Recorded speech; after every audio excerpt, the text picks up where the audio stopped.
यह है जैन दर्शन का एक छोटा सा सिंबल।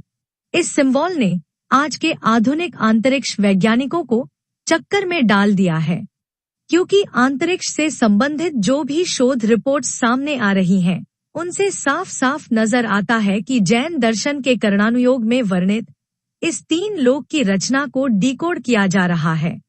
क्या इसे समझने में वैज्ञानिकों ने देर कर दी, क्योंकि पूर्वकाल में जैन मुनि और श्रावक जिस विधि का उपयोग विदेह क्षेत्र या नंदीश्वर द्वीप जाने के लिए करते थे, उसे वर्महोल के रूप में डिकोड किया गया है। आइए हम विस्तार से समझेंगे इस छोटे से वीडियो में क्या कहता है जैन दर्शन और क्या समझते हैं हम। तो आइए सबसे पहले हम इस रहस्य की पहली परत खोलते हैं। यह है मध्यलोक। यह वह क्षेत्र है जहाँ जीवन है, गति है और जहाँ से आत्माओं का कर्मों के साथ संबंध शुरू होता है। यही वह जगह है जहाँ हमारा सौरमंडल स्थित है। लेकिन जैन ग्रंथों के अनुसार यह सिर्फ एक लोक नहीं बल्कि एक पूरा आयाम है, जिसमें अनगिनत द्वीप, सागर, पर्वत और दिव्य लोक छिपे हैं। और जम्बूद्वीप इस मध्यलोक का केंद्र बिंदु है और उसके ठीक मध्य में मेरु पर्वत, जो न केवल भौगोलिक केंद्र है बल्कि ब्रह्मांडीय ऊर्जा की धुरी भी माना जाता है। इसके चारों ओर फैले हुए हैं 7 महासागर और 7 द्वीप। क्या ये सागर आज के विज्ञान द्वारा खोजे गए डार्क एनर्जी लेयर्स या वर्म होल्स के प्रतीक हो सकते हैं? और क्या ये द्वीप दूसरे ग्रहों या आकाश गंगाओं के रूपक हैं? जैन दर्शन में जिसे हम विदेह क्षेत्र कहते हैं, क्या वह किसी अन्य बहुआयाम का प्रवेश द्वार है? आज के वैज्ञानिक कहते हैं हमें कई ब्रह्मांडों के अस्तित्व के संकेत मिल चुके हैं, लेकिन जैन तीर्थंकर तो हजारों साल पहले कह चुके थे कि लोक अनंत है, समय अनंत है और जीव अनंत है। और इसी अनंतता की पहली झलक हमें मध्यलोक में मिलती है। जैन दर्शन का यह ज्ञान न सिर्फ जैन व्यक्ति के लिए बल्कि संपूर्ण मानव जाति के लिए ही महत्वपूर्ण है, क्योंकि भौतिक विज्ञान के गूढ़ रहस्यों को उजागर करता यह दर्शन हमें उस अनंत की सैर कराता है जहां सब कुछ अनंत में है। और तो और जैन दर्शन अगर परमाणु की बात भी करता है तो उसमें भी अनंत गुणों को बतलाता है। वाकई बड़ा ही अद्भुत विज्ञान है ये। इसी क्रम में अब हम डिकोड करेंगे मध्यलोक को, ज्ञात ब्रह्मांड का वह क्षेत्र जहां हम निवास करते हैं। यहाँ अनगिनत ग्रहों के बीच 43 ऐसे विशेष ग्रह भी हैं जहां जीवन है, परंतु उन गूढ़ वर्म होल्स और आयामों तक पहुंचने के लिए आज वैज्ञानिक भी प्रयासरत हैं। अगर वैज्ञानिक जैन दर्शन आधारित क्वांटम फिजिक्स और स्पेस टाइम मैकेनिक्स को और गहराई से समझ रहे हैं, तो भविष्य में शायद आम इंसान भी गैलेक्सी के पार दूरस्थ ग्रहों तक का सफर कर सकेगा। ऐसी ही एक अद्भुत यात्रा जैन मुनि भद्रबाहु स्वामी ने की थी। वे अपनी जिज्ञासाओं के समाधान हेतु विदेह क्षेत्र तक पहुंचे थे। साथ ही रामायण के अनुसार राजा दशरथ भी अपने अपार योगबल से देवलोकों की यात्रा कर चुके थे, संभवतः मंगल ग्रह जैसे उच्च ग्रहों तक। तो क्या यह संकेत नहीं कि जैन दर्शन में अंतरिक्ष यात्रा का गुप्त विज्ञान छुपा हुआ है? आइए अब हम जानेंगे मध्यलोक के ऊपर विद्यमान ऊर्ध्वलोक के बारे में। यह ब्रह्मांड का ऊपरी हिस्सा है, अनेक दिव्य स्तरों वाला, जहां देवगण के रूप में जीवन है। यहाँ प्रकाश, सटल मैटर और हाई फ्रीक्वेंसी एनर्जीज होती हैं। यह कुछ वैसा ही है जैसा आज की मॉडर्न फिजिक्स में हायर डायमेंशंस या एनर्जी रियल्म्स माने जाते हैं। यह त्रिस्तरीय ब्रह्मांड का वह हिस्सा है जो ज्ञात तो है पर इंसान की पहुंच से बाहर है। इसके क्षेत्रफल की बात करें तो इस लोक की ऊंचाई 4 राजू है, लंबाई 7 राजू और चौड़ाई क्रम से बढ़ते हुए 5 राजू है। अब एक राजू कितने प्रकाश वर्ष का होता है, इस संदर्भ में अलग अलग माप बताए जाते हैं, जबकि विज्ञान अब मानने लगा है कि एक राजू में हजारों प्रकाश वर्ष तक हो सकते हैं। ब्रह्मांड के इस ऊपर वाले क्षेत्र को ही स्वर्ग लोक कहा जाता है। दुनिया के लगभग सभी धर्म स्वर्ग की व्याख्या करते हैं। ऐसा भी हम सुनते और पढ़ते आए हैं कि वहां से इंद्र आदि देवगण मध्य लोक में आते रहे हैं, जिनके किस्से ग्रंथों में हैं। जैन दर्शन के अनुसार हर जीव की आत्मा अपने कर्मों के अनुरूप तीनों लोकों का भ्रमण करती रहती है और पुण्य कर्म के उदय से स्वर्ग का सुख भी भोगती है। पूर्व कालों में कुछ मानव भी मध्यलोक से स्वर्गलोक जाकर वापस आए हैं, जिनका वर्णन कई ग्रंथों में है। ऊर्ध्वलोक के इस क्षेत्र में 16 स्वर्ग के ग्रहों का उल्लेख आता है। यह सभी ग्रह अपनी अपनी गैलेक्सी में स्थित रहते हैं और इन सब के अलग अलग जोन हैं, जिनका क्षेत्रफल 7 राजू लंबाई, 3 से 5 राजू चौड़ाई और सभी की ऊंचाई आधा राजू है।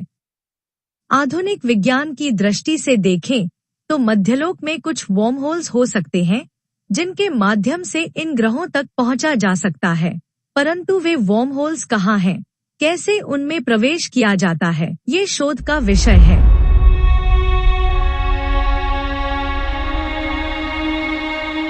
अब हम जानेंगे अनुत्तर स्वर्ग के बारे में। यह 2 भागों में विभाजित है। पहला नव इंद्रक यानी ऐश्वर्यवान शक्तिशाली इंद्रों का शासन वाला स्वर्ग और दूसरा नव ग्रैवयक यानी तप, ध्यान और मोक्षमार्गी देवों का स्थान। ये बहुत उच्च स्तर के विशुद्ध और सिद्धि की ओर उन्मुख स्वर्ग हैं। नव ग्रैवयक में रहने वाले देव तो अक्सर मुक्ति, द अल्टीमेट लिबरेशन, के बिल्कुल करीब होते हैं। ये दोनों सिर्फ ऐशो आराम के स्वर्ग नहीं, बल्कि आध्यात्मिक उन्नति, स्पिरिचुअल एलिवेशन की दिशा में स्थित अत्यंत उच्च लोक हैं। अनुदिश स्वर्ग, यहाँ के देवों का जीवन मोक्ष के बहुत नजदीक पहुंच चुका होता है। इन्हें संसार के मोह माया में रुचि नहीं रहती। बहुत से अनुदिश देव एक भव मोक्ष गामी जीव होते हैं। ये देव उच्चतर चेतना, हायर कॉन्शियसनेस में स्थित होते हैं, यानी कि उनकी सोच, अनुभूति और आत्मा अत्यधिक परिष्कृत, रिफाइंड हो चुकी होती है।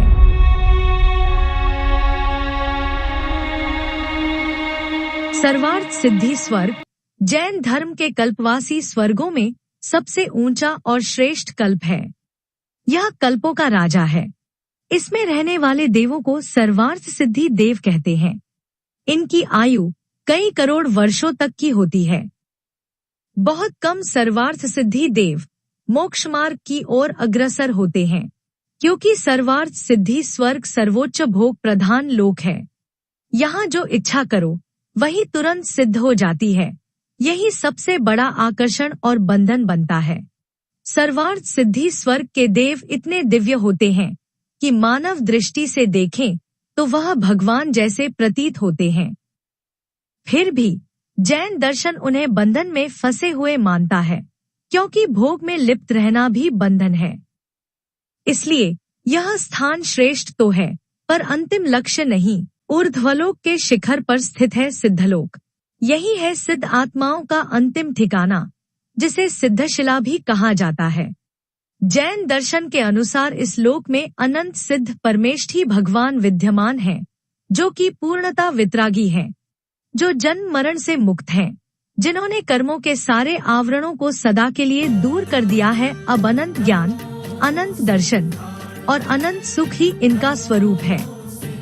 आइए अब हम दर्शन करेंगे सिद्ध लोक में विद्यमान, अपने आत्म चिदानंद स्वरूप में लीन सिद्ध भगवान के। पूरी सृष्टि में यही एकमात्र ऐसा स्थान है जहाँ कर्म का कोई अस्तित्व नहीं होता।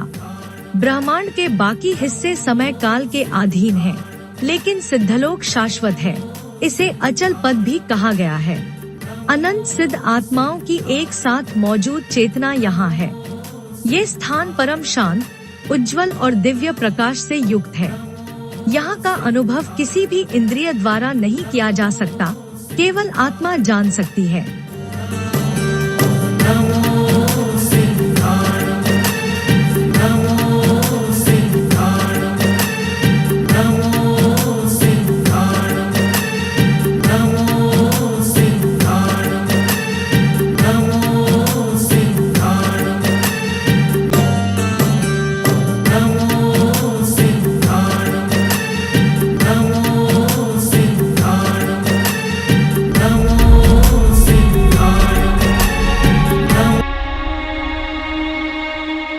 चलेंगे वापस मध्यलोक। जैन दर्शन संपूर्ण 3 लोक की रचना के मध्य में एक विशाल पाइप की आकृति को दर्शाता है, जिसे त्रस नाली कहा जाता है। यह त्रस नाली आत्माओं के ऊर्ध्वगमन का मार्ग है। शरीर के साथ इसमें गमन नहीं किया जा सकता। जो भी आत्मा अपने कर्मों का पूर्ण क्षय कर लेती है, वह इसी मार्ग से सिद्धालय पहुंच जाया करती है। परंतु इस त्रस नाली की तुलना ब्लैक होल या वर्म होल से नहीं की जा सकती, क्योंकि यह कोई सुरंग नहीं, बल्कि चेतना का मार्ग है। यह मार्ग केवल उन आत्माओं के लिए खुलता है जो ज्ञान, दर्शन और चारित्र की चरम स्थिति को प्राप्त कर चुकी होती हैं। यहाँ न कोई समय की रुकावट है, न कोई स्थान की दूरी। आत्मा अपने स्वरूप में स्थित होते ही क्षण मात्र में इस मार्ग से सिद्धलोक पहुंच जाती है। यह नाली आत्मा की परम मुक्ति की प्रतीक है। यह दर्शाती है कि कैसे निगोद जैसे अंधतम स्थान से भी आत्मा क्रमिक विकास करते हुए मनुष्य जन्म प्राप्त करती है और एक दिन मोक्षमार्ग पर चलकर सिद्ध पद को प्राप्त कर सकती है। कुल मिलाकर अपना मध्यलोक संपूर्ण सृष्टि का वह केंद्र है जो तीनों लोकों के बीच सेतु का कार्य करता है। यहीं से आत्मा अपनी यात्रा आरंभ करती है, यहीं उसे मोक्ष मार्ग मिलता है और यहीं से वह अपने कर्मों का क्षय कर सिद्धत्व की ओर बढ़ती है। मध्यलोक न तो पूर्ण दुख का स्थान है, न ही पूर्ण सुख का, बल्कि यह वह संतुलन स्थल है जहां आत्मा को चेतना, विवेक और मोक्ष मार्ग का साक्षात्कार होता है। इस लोक की हर दिशा, हर प्राणी और हर क्षण आत्मा को उसकी स्वयं की पहचान की ओर बुलाता है। अब हम पहुंचते हैं अधोलोक के द्वार। यह है रत्नप्रभा पृथ्वी, जहां आत्माएं अपने अशुभ कर्मों के कारण आती हैं। यह भूमि अंधकारमयी है, पर इसका नाम रत्नप्रभा इसलिए पड़ा क्योंकि इसकी सतह रत्नों की आभा लिए हुए प्रतीत होती है। यहाँ का ताप, वातावरण और समय की गति सब कुछ भिन्न है।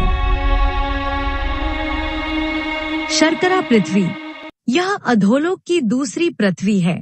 यहाँ की भूमि कड़वी और जलन देने वाली होती है, जैसे किसी तेज रसायन से बनी हो। यहाँ का जीवन और भी अधिक पीड़ादायक है। शर्करा के नीचे है बालुका पृथ्वी। यह नरक का तीसरा स्तर है, जहाँ भूमि की प्रकृति रेत जैसी है, परंतु यह कोई सामान्य रेत नहीं। यह जलती हुई, चुभती हुई और असहनीय गर्म है। पंख पृथ्वी, यहाँ भूमि गाढ़े, बदबूदार, गर्म कीचड़ से भरी होती है। आत्मा यहाँ गहराई तक सड़न और अपमान सहती है। धूम पृथ्वी, यहाँ चारों ओर घना, अंधकारमय और जहरीला धुआं व्याप्त होता है। आत्मा को यहाँ दृष्टिहीनता, घुटन और असहनीय पीड़ा घेर लेती है। तमह पृथ्वी, छठा नरक, जहाँ घना अंधकार और जमी हुई पीड़ा आत्मा को जकड़े रहते हैं। महातमह पृथ्वी, सातवां और सबसे गहन नरक, जहाँ पूर्ण अंधकार, चेतनाहीनता और लगातार दुख का वास होता है। निगोद, संसार का सबसे नीच स्थान, जहां अनंत आत्माएं अचेतन वनस्पति योनि में असंख्य काल तक बंद रहती हैं।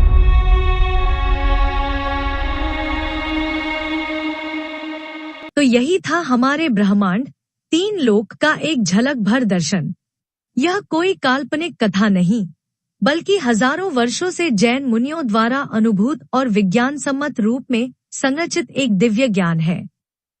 इस गूढ़ लेकिन अत्यंत सूक्ष्म व्यवस्था को जैन शास्त्रों ने लगभग 50 खंडों में बांटा है और हर खंड एक ब्रह्मांड जैसा विशाल है। यह ज्ञान दुनिया को यह सोचने पर मजबूर करता है कि जैन धर्म केवल मोक्ष की राह नहीं दिखाता, बल्कि ब्रह्मांड के रहस्यों को सबसे वैज्ञानिक तरीके से उजागर करता है। अगले भाग में हम मध्यलोक के सभी उपखंडों को विस्तार से समझेंगे। अगर यह ज्ञान आपको स्पर्श करता है तो कृपया कमेंट करें, अपने विचार साझा करें और इस दिव्य विज्ञान को पूरे जगत तक पहुंचाने में हमारा साथ दें। वीडियो को शेयर करें, क्योंकि यह सिर्फ एक कहानी नहीं, यह आत्मा की यात्रा है।